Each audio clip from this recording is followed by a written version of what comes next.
오늘 우리에게 주시는 하나님의 말씀은 에베소서 6장 4절 말씀입니다. 또 아비들아 너희 자녀를 노엽게 하지 말고 오직 주의 교훈과 훈계로 양육하라. 자, 오늘은 자녀 양육에 관한 말씀을 드리겠는데 사실은 굉장히 어려운 주제입니다. 점점 자녀들을 잘 기르는 일이 만만치가 않은 시대에 접어들고 있잖아요. 근데 자녀 양육에 대한 말씀을 드리기 전에 먼저 우리 믿음부터 한번 점검을 했으면 좋겠습니다. 여러분, 자녀는 정말 축복일까요? 얼핏 생각하면 그냥 아멘이죠. 자녀야 당연히 축복이죠. 그런데 실제로 우리가 살고 있는 시대에는 자녀가 근심거리, 두려움의 대상이 되는 현상이 뚜렷합니다. 그러니까 출산율이 이렇게 떨어지는 거죠. 자녀를 낳지 않으려고 하는 그런 정서가 굉장히 많이 퍼져 있습니다. 여러분, 가정 부흥회 금요일 성령 집회와 주일 예배 때 가정을 주제로 말씀을 드리면서 여러분에게 꼭 읽어보시도록 추천해드리고 싶은 책이 폭풍 속의 가정이라는 책입니다.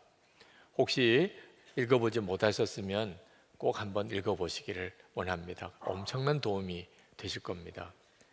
근데 이 폭풍 속의 가정이라는 책을 쓰신 이 저자인 러셀 무어 교수님, 기독교 윤리학자이십니다. 이 러셀 무어 교수님이 처음 결혼을 하고 가장 두려웠던 것이 아내가 원치 않는 임신을 갑자기 하게 되는 것이었답니다. 우리가 아기를 갖기에는 아직까지 우리 두 사람이 좀 즐길 시간이 필요해. 그래서 아기를 한동안 갖지 않으려고 했는데 어느 시점에 우리도 이제 아기가 필요하겠다. 그래서 이제 아기를 낳으려고 하는데 이제는 임신이 안 되는 겁니다. 결국은 의사가 아기를 낳을 수 없을 것 같습니다. 이런 진단을 내리게 됩니다. 그때 이 러셀 모 교수님이 하나님 앞에서 엄청난 영적 좌절을 경험을 했다는 거예요. 아기를 갖고 싶지 않다고 갖지 않고 갖고 싶다고 해서 갖게 되는 게 아니라는 것을 그때서야 비로소 깨달았다는 거죠. 그래서 아이를 둘을 입양을 하게 됩니다. 두 아이를 낳을 수가 없다니까.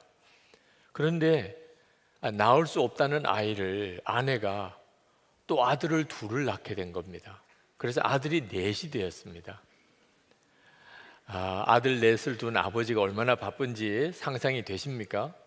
나이가 이제 40이 넘어가면서 어느 학교 기관도 책임을 져야 되고 책도 쓰고 또 여기저기 강연도 가고 매주일 설교도 해야 되고 너무너무 일정이 바쁘게 진행되던 어느 날, 그날도 학교 이사회를 끝내고 여러 가지 처리해야 될 일들을 처리하고 너무 지쳐서 집에 들어가서 소파에 이제 털썩 앉았는데 그때 아내가 와서 아기를 가졌다는 거예요.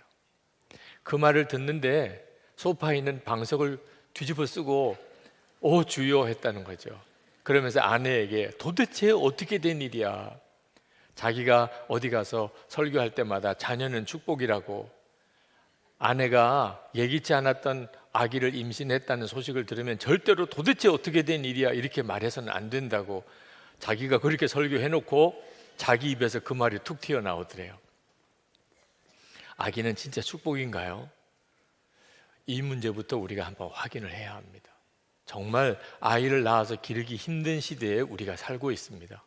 경제적인 부담도 만만치 않고 시간도 그렇고 잘 기를 자신도 없고 뭐 이런 여러 가지 이유 때문에 아기가 진짜 축복인 줄을 믿지를 않는 겁니다.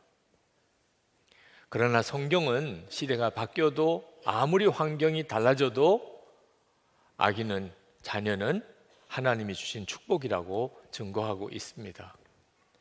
시편 127편 3절 4절을 보면 보라 자식들은 여호와의 기업이요 태의 열매는 그의 상급이로다. 젊은 자의 자식은 장사의 수중에 화살 같으니.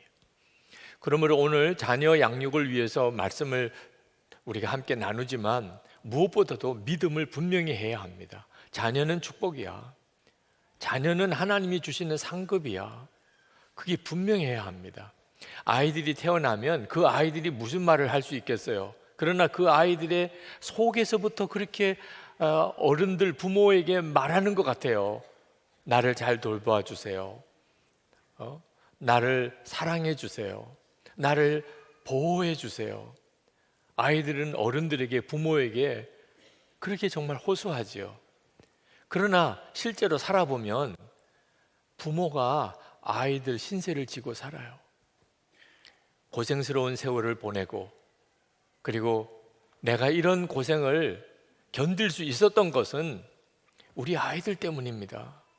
애들 때문에 그 힘들고 어려웠던 고비들을 포기하지 않고 지금까지 살아올 수 있었습니다. 이런 고백을 하는 부모들 너무너무 많습니다.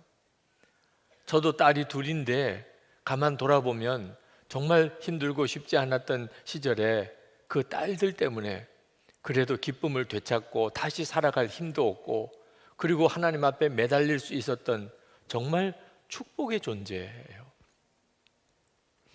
아기 낳는 게 힘들다, 임신 자체가 두렵다, 그래도 말입니다. 아기가 출산하고 그리고 그 태어난 아기를 품에 안은 엄마와 아빠는 얼굴이 세상을 얻은 것 같이 환해요. 그건 참 신비한 겁니다. 그 태어난 그 새 생명의 존재 자체가 엄마 아빠 마음에는 뭐라고 설명할 수 없는 기쁨이 되는 거예요. 자녀는 축복인가? 맞습니다.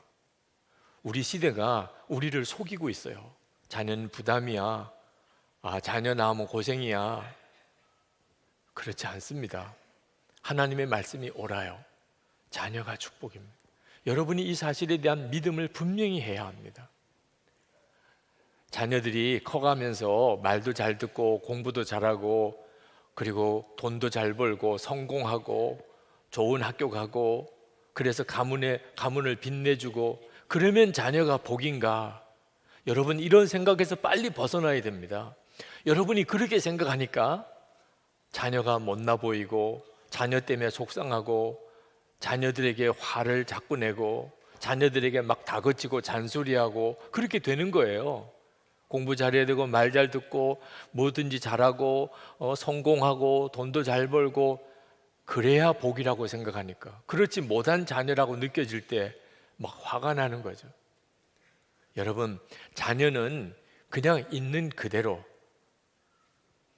잘나 보이든 아니든, 똑똑한 것처럼 보이든 그렇지 않든, 뭔가 길을 잘 헤쳐나가든 뭔가 좀 다른 사람보다 모질한 것 같이 보이든 상관없이 그냥 존재 자체가 하나님이 너무너무 기뻐하시고, 그 아이를 보면서 하나님은 환호성을 지르는 그런 존재예요.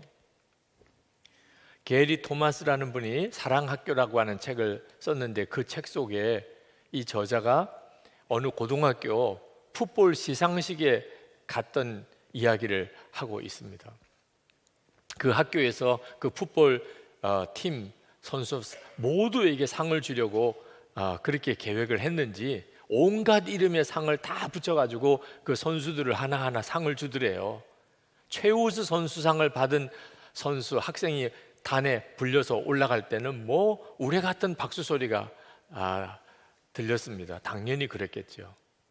그런데 장려상 정도 수준의 상을 받은 아이가 강단에 올라가는데도 뭐 요란스러운 박수와 환호성이 터지더래요. 야, 도대체 누가 이렇게 소리를 지르나 하고 봤더니 저쪽 구석에 어느 무리가 막 일어나서 손뼉을 치고 환호성을 지르고 휘파람을 불고 난리도 아니더래. 상 받으러 올라간 애는 영 겸연쩍어가지고 얼굴도 못 들고, 그런데 막 소리는 마치 최우수 선수상 받은 그 학생보다도 더 뜨겁게 막 박수를 치는 거예요. 누가 그랬는지 대략 짐작이 가지요? 네, 그 친구들하고 그 가족하고 친척들이 그렇게 하는 거예요. 그걸 보면서 우리 중에 어떤 사람도 하나님 앞에 갔을 때 박수 못 받을 사람이 없겠구나 하는 걸 깨달았다는 거예요.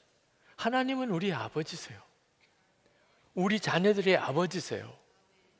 그러니 하나님께서 그 아이를 보면서 기뻐하고 박수하고 환호성을 지르는 것은 지극히 당연한 일이죠. 그 사실을 부모가 믿느냐 안 믿느냐 하는 게 문제인 거죠. 정말 하나님이 우리 아이를 보면서 기뻐하고 박수치고 그러실까? 엄마 아빠인 내가 보기에도 모질한 게 천진데 잘못하는 거 투성이고 하여튼 말썽꾸러기고 하여튼 어떻게 나쁜 짓은 골라서 하고 하나님이 이 아이를 축복하고 박수칠 이유가 없어 그렇게 생각하시는 분들 있다면 오늘 진짜 회개해야 돼요. 예수를 믿으면서도 어떻게 그렇게 생각할 수 있냐 말이에요. 아니 하나님이 그렇게 기뻐하고 정말 박수치고 환호성을 지를 확실한 증거가 있습니까? 있지요. 십자가가 그렇죠. 십자가. 하나님께서 우리를 사랑하시되 어느 정도로 사랑하시냐, 당신의 독생자를 대신 내어주시기까지. 예수님은 당신이 피 흘려 주시기까지 그렇게 사랑하신 그 십자가의 은혜를 받은 사람 중에 여러분의 자녀는 제외됐습니까?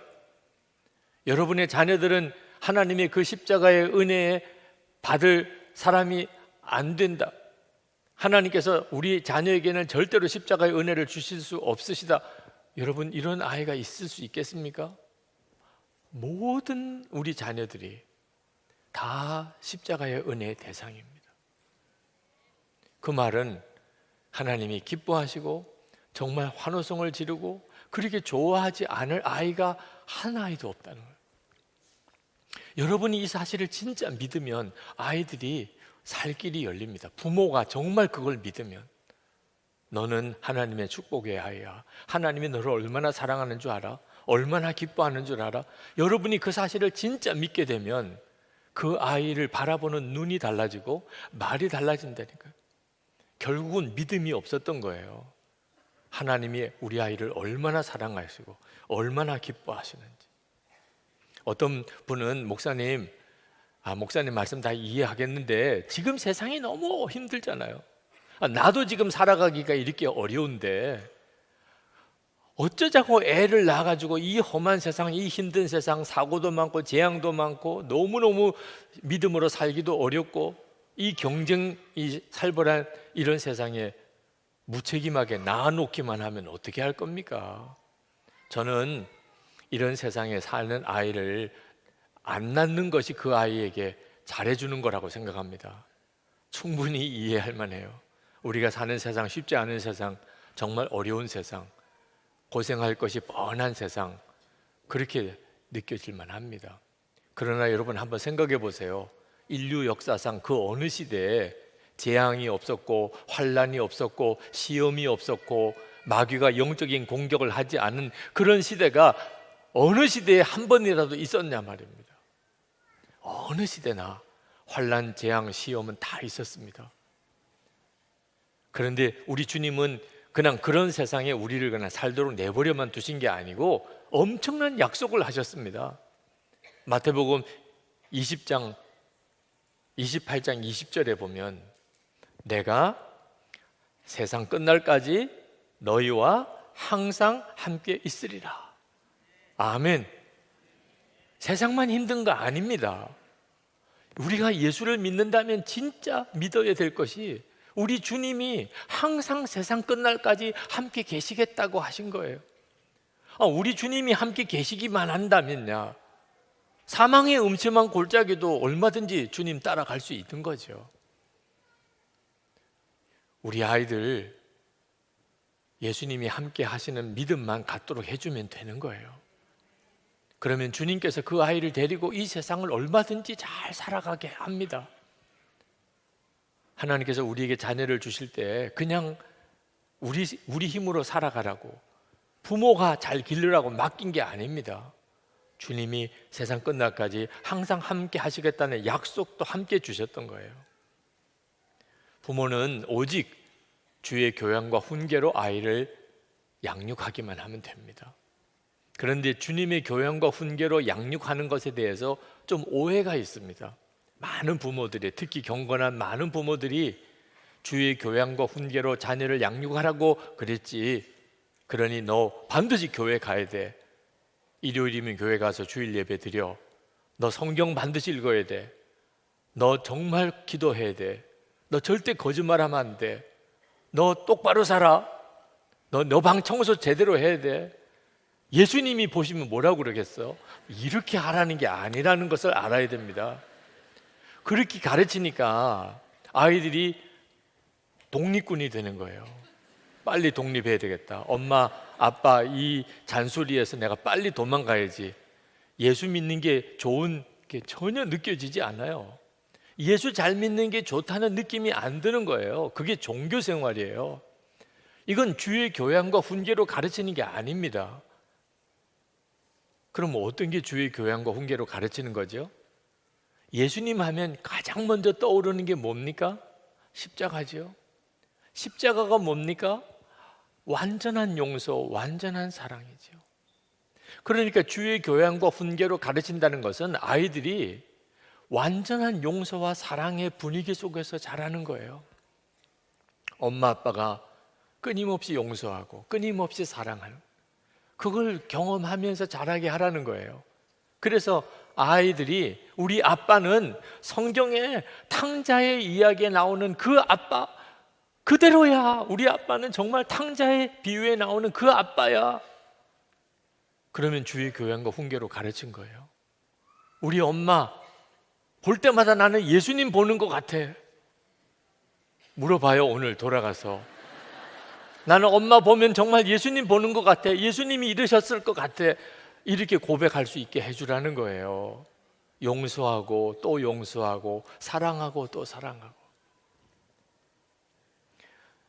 여러분, 부모에게 주신 첫 번째 교훈이 자녀 화나게 하지 말라, 자녀를 노엽게 하지 말라 그랬어요. 그러니 이건 정말 잔소리하고 다그치고 그리고 의심하고, 이건 정말 분위기가 완전히 다른 분위기를 말하는 거예요. 그래서 아이들이 화를 내는 거예요.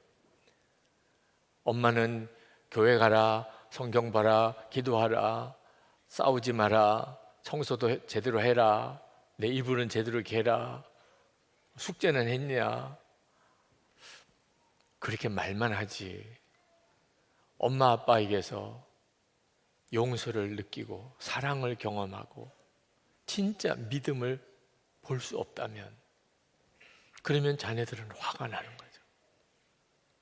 엄마가 예수 믿고 아빠가 예수 믿는 것 때문에 가정에 기쁨이 늘 넘치고, 아, 우리 집은 진짜 사랑이 있어, 예수 믿으니까 이런 용서가 우리 집에 있구나, 엄마 아빠는 정말 믿는 것 같아, 나를 믿는 것 같아, 하나님을 믿으니까 나를 믿으신대. 이런 분위기는 전혀 느껴지지 않으면서 자꾸 말로만 잘해라고 하니 화가 나는 거죠.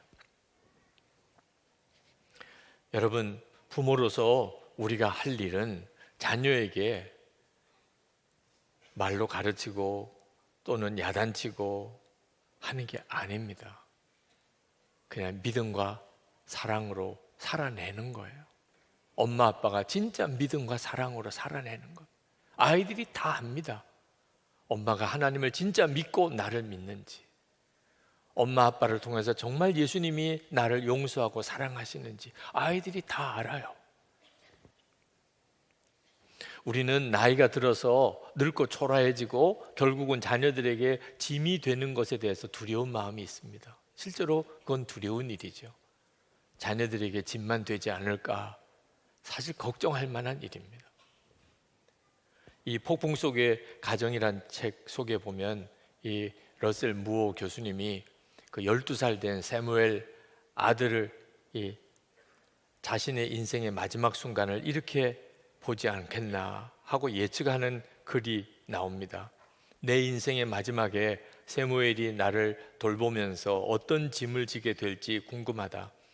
내가 쇠약하여 서재로 가는 계단도 못 올라가면서 내 모든 책을 끝까지 버리지 않겠다고 고집을 피우지는 않을까? 실버타운의 작은 아파트에는 서재를 둘 수 없다고 사무엘이 나에게 설득하느라 애를 먹지는 않을까? 내가 병원에 누워 있을 때 세무엘이 내 입에 흘러내린 침을 닦아주게 되지는 않을까? 세무엘이 기억하는 나의 마지막 모습이 나의 환자용 변기를 비워준 일이거나 나의 인공 항문 주머니를 바꿔준 것이 될까? 나는 세무엘이 나를 그렇게 기억하지 않았으면 좋겠다. 분주하게 설교하고 강의하고 텔레비전에서 중요한 쟁점들을 토론하는 아버지로 기억하기 바란다. 그러나 그것은 헛된 희망일 것이다. 내가 마지막 숨을 들이마시려 애쓰는 순간에 나의 아들은 이전 어느 때보다도 진짜 나를 더 잘 보게 될지 모른다. 그렇겠죠. 우리의 자녀들이 우리의 늙고 초라하고 약해진 그 마지막 모습을 결국은 보게 될 거예요. 그러나 두려운 것은 그게 두려운 게 아닙니다. 진짜 두려운 것은 엄마 아빠의 믿음이 우리 자녀들의 마음속에, 생각 속에 어떻게 기억될 건가 하는 것입니다. 저희 부친께서는 81 되셨을 때 저희 집에서 설날 가족 모임을 갖고 떡국을 맛있게 드시고, 그리고는 그 다음 새벽에 뇌출혈로 쓰러지셨어요. 쓰러지신 걸 늦게 발견하고 그리고 병원에 급히 모시고 갔지만 결국은 온몸을 쓰지 못하시게 됐습니다. 기도절개하고 콧줄을 꽂고 말씀도 못하시고, 그리고는 계속 그것을 뽑으시려고 하니까 꼼짝없이 병원 침대에 팔을 묶어 두어야 되고, 그런 아버님의 모습을 2년 동안을 지켜봐야 됐습니다. 제게 있어서 아버님의 마지막 모습은 그런 모습이었어요. 그것은 저에게 참 슬픈 일이었습니다.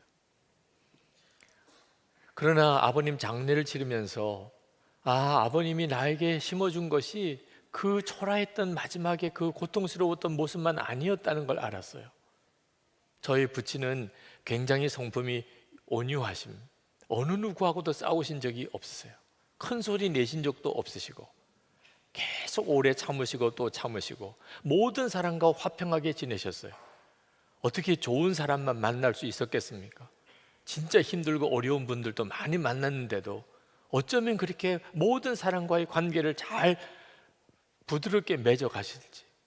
나중에는 그 힘들었던 분들 다 모시고 돌아가실 때까지 여행을 다니시면서 섬겼던 모습이 참 제게는 특별하게 인상 깊습니다. 저는 어릴 때 아버님의 그 모습이 너무 약해 보였어요. 너무 무능하게 보였습니다. 말 한마디 제대로 못하시는 아버지라고 생각되고, 그렇게 아버지가 은근히 마음에 좀 무시되었어요. 그러나 말씀을 보면서 아버님이 가지고 있는 그것이 얼마나 귀하고 놀라운 건가를 비로소 깨달았습니다. 히브리서 12장 14절에 모든 사람과 더불어 화평함과 거룩함을 따르라. 이것이 없이는 아무도 주를 보지 못하리라. 저희 부친은 무슨 감독을 하시지도 않았습니다. 목회를 잘하신다고 큰 교회를 이렇게 섬기고 목회하시지도 않았어요. 그렇지만 그 모든 것보다도 더 중요한 것, 모든 사람과 더불어 화평함과 거룩함을 지키라. 이것이 없이는 주를 뵙지 못하리라. 마지막에 가장 중요한 게 뭡니까? 모든 사람과 화평했느냐. 그것은 저에게 있어서 너무나 중요한 유산입니다. 어떻게 살아야 될지, 이 순간에는 어떻게 내가 결정하고 태도를 정해야 될지를 너무나 분명하게 가르치셨어요. 우리의 자녀들 생각 속에 우리의 신앙의 모습이 그대로 심겨져 있습니다. 열왕기상 1장에 보면 그 영웅이었던 다윗이 그 마지막은 얼마나 초라했는지를 그대로 쓰고 있습니다.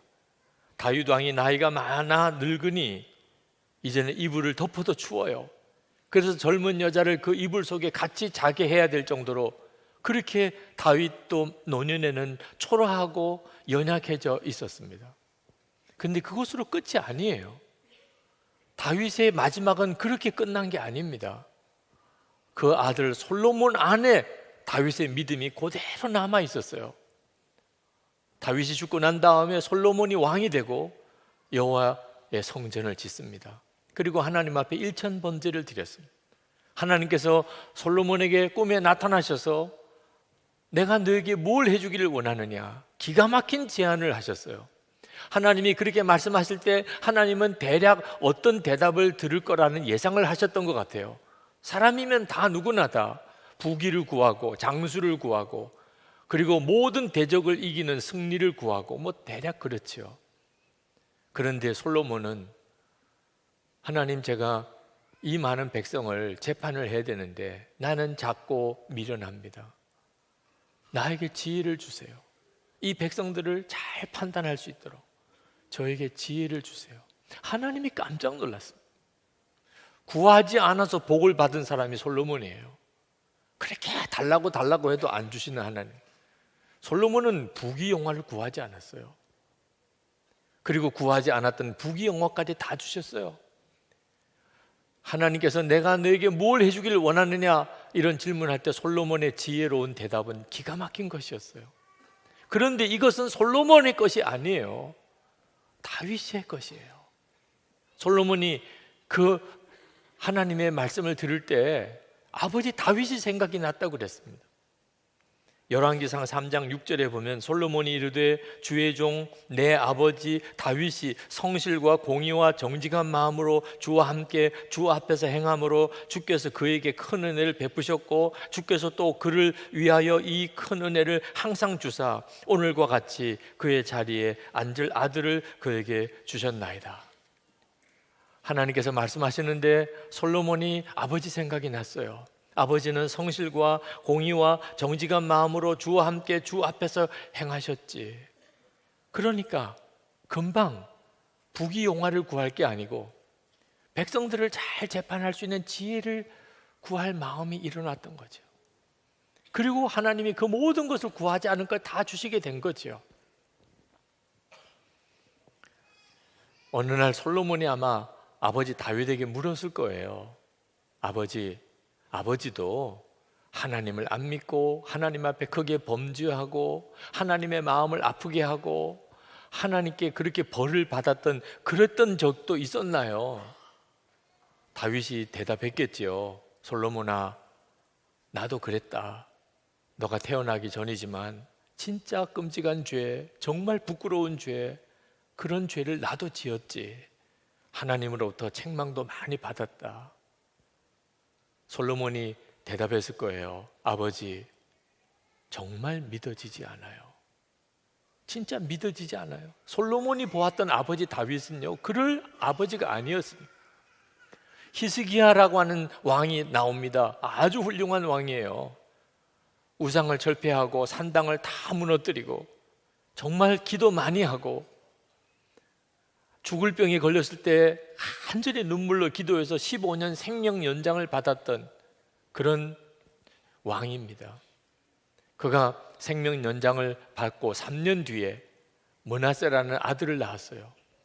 그 므낫세라고 하는 아들의 이름이 뭐냐면 기억나지 않는다, 다 지나갔다, 그런 뜻입니다. 아수르 왕의 공격도 잊어버리고 중한 병으로 죽어가던 두려움도 다 잊게 만들어준 아들이에요. 그런데 참 안타까운 것은 그 생명 연장을 받고 난 다음에 히스기야가 교만해졌습니다. 그 전에 하나님을 그렇게 신실하게 의지하고 믿던 그 믿음 다 잃어버렸어요. 그리고 교만하게 행하면서 하나님의 진노를 사게 됩니다. 그리고 하나님께서 히스기야가 죽고 난 다음에 이스라엘이 멸망할 것을 예언하세요. 그 아들 므낫세가 왕이 되고 세상 없이 악한 왕이 됩니다. 이스라엘의 가장 악한 왕으로 받을 그런 왕이 됩니다.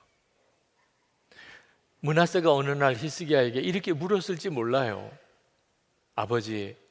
아버지도 하나님을 잘 믿고 하나님 앞에 정말 겸손히 기도하고 하나님만 의지하던 때가 있었나요? 히스기야가 대답했을 거예요. 아들아, 물론 그랬지. 나도 하나님만 의지하고 하나님 말씀대로만 살고 그렇게 눈물로 기도하던 그런 때가 나도 있었단다. 므낫세가 대답했을 거예요. 아버지, 믿어지지 않아요. 자기가 사는 동안에는 아버지 히스기야가 전혀 그렇게 안 살았거든요. 여러분, 부모가 자녀에게 해줄 수 있는 최고의 양육은 자녀의 마음속에 우리 아빠 엄마는 정말 믿음으로 살았어. 정말 사랑의 분이야. 그렇게 기억나게 해주는 거예요. 우리가 아이를 잘 기르보려고 애쓰고 노력해서 아이들이 잘 기르지는 거 아니에요.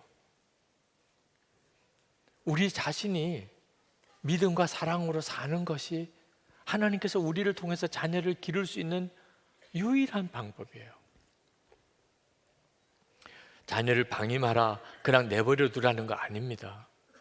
우리 아이가 어떤 아이든지 간에 부모 눈에 보기에는 때때로 실망이 되고 좌절이 되고 어떤 때는 절망이 느껴지더라도 믿음의 싸움입니다.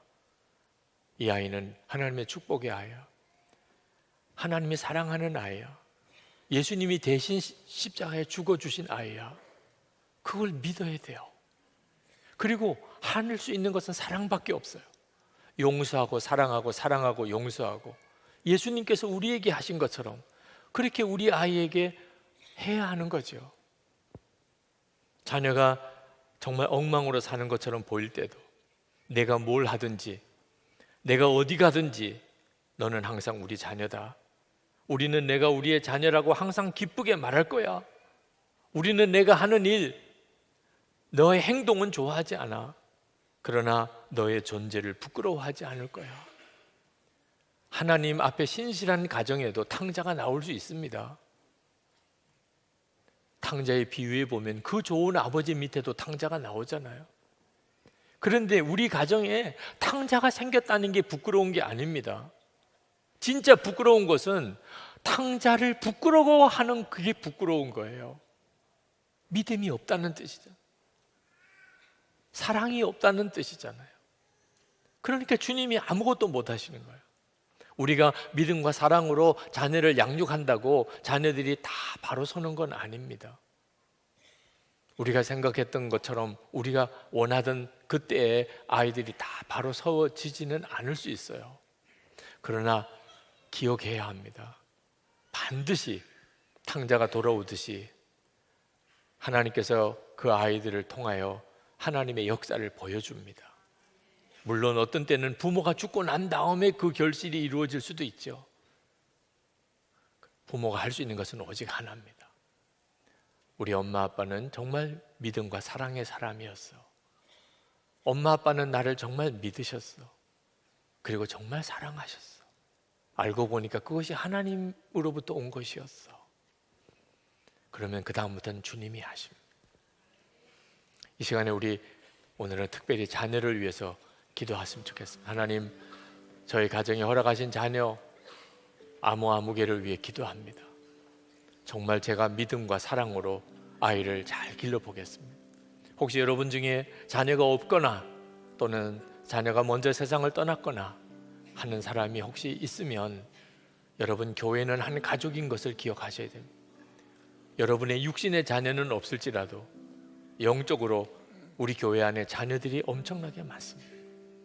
하나님 앞에 이 시간에 올려드리고 기도하십시다. 하나님, 정말 주의 교양과 훈계로 양육받은 우리의 다음 세대들이 일어나게 해주시옵소서.